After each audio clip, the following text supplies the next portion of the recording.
नमस्कार, knowledge basket इंडियामध्ये परत एकदा तुम्हा सर्वांचं खूप खूप मनापासून स्वागत। या वर्षी टोटल 4 ग्रहण लागणार आहेत। त्यातली 2 सूर्यग्रहण आहे आणि 2 चंद्रग्रहण आहे आणि यापैकी फक्त एकच ग्रहण भारतामध्ये दिसणार आहे। भारतामध्ये ते लागू होणार आहे, मान्य होणार आहे। बाकीची 3 ग्रहण पाळण्याची आवश्यकता नाही। तरी देखील याची संपूर्ण इत्थंभूत माहिती आणि ती कुठे दिसणार आहेत, कुठल्या देशातून ती पाळायची आहे हे तुम्हाला इथं मी सांगणार आहे। भारतातलं पहिलं ग्रहण हे चंद्रग्रहण आहे।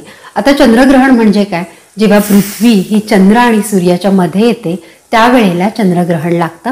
अशा खगोलीय घटनेला चंद्रग्रहण असं म्हणतात। आता हे जे ग्रहण आहे ना मैत्रिणींनो, मित्रांनो, हे आलेलं आहे 14 मार्च 2025 फाल्गुन पौर्णिमा या दिवशी आहे आणि याच दिवशी धुलीवंदन किंवा होलिका दहन देखील आहे। या दिवसाला करीदिन असं देखील म्हणतात। हे एक संपूर्ण चंद्रग्रहण असणार आहे आणि चंद्रग्रहणाचा सूतक काळ हा चंद्रग्रहण लागल्यापासून म्हणजे चंद्रग्रहणाच्या सुरुवातीपासून 9 तास आधी चालू होतो। आता या चंद्रग्रहणाच्या वेळा मी तुम्हाला सांगते। हे चंद्रग्रहण भारतीय वेळेनुसार 14 मार्चला सकाळी 10:39 आणि 3 सेकंदाला सुरू होणार आहे आणि हे ग्रहण दुपारी 2:18 सुटणार आहे। आता आपण बघूया हे ग्रहण कुठं कुठं लागणार आहे। हे पूर्ण चंद्रग्रहण मुख्यत्वे ऑस्ट्रेलियाच्या अधिकांश भागामध्ये दिसणार आहे। युरोप, आफ्रिकेच्या बऱ्याचशा भागामध्ये हे दिसणार आहे। उत्तरी दक्षिणी अमेरिका, प्रशांत, अटलांटिक, आर्क्टिक महासागर, पूर्व आशिया आणि अंटार्क्टिका इत्यादी क्षेत्रांमध्ये हे ग्रहण दिसणार आहे। आता इथं मला तुम्हाला स्पष्टपणे सांगायचंय की हे येत्या 14 मार्चचं जे चंद्रग्रहण आहे, भारतातलं पहिलं ग्रहण आहे, हे भारतातून दिसणार नाहीये आणि भारतातून जी ग्रहणं दिसत नाही ती भारतामध्ये धार्मिक दृष्ट्या देखील पाळण्यास मान्यता नाही। म्हणजे ज्योतिषशास्त्राप्रमाणे देखील हे ग्रहण पाळण्याची तुम्हाला बिलकुल आवश्यकता नाही। म्हणूनच गर्भवती किंवा इतर कुणीही या ग्रहणाची चिंता करण्याची गरज नाही। हे ग्रहण भारतामध्ये मान्य नाहीये।